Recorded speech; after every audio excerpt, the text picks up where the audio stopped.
ఆ వెంకటేశ్వర స్వామి పవన్ కళ్యాణ్ గారికి అవకాశం ఇచ్చారు.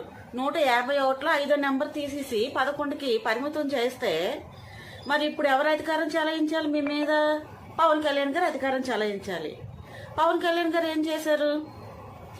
నువ్వు చేసిన తప్పుకి తిరుపతి లడ్డులో నువ్వు నెయ్యి కలిపిన దానికి పవన్ కళ్యాణ్ గారు ప్రాయశ్చిత్తం చేశారు. అందుకు నీకు పనిష్మెంట్ ఇవ్వకుండా అతను చేసినందుకు దేవుడు అలా చూపించాడు. మెట్లు నువ్వే కడగాలి, 7 కొండల మెట్లు నువ్వే కడగాలి.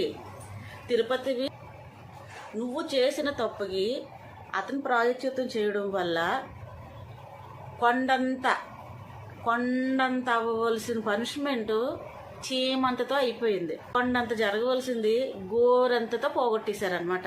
అదే అతని పుణ్యం అలా కాసింది. అతను చేసిన పుణ్యం నువ్వు చేసిన తప్పుకి అతను చేశాడు బట్టే కొండంత జరగవలసింది చీమంతతో పోయింది. ఇది గుర్తుపెట్టుకో.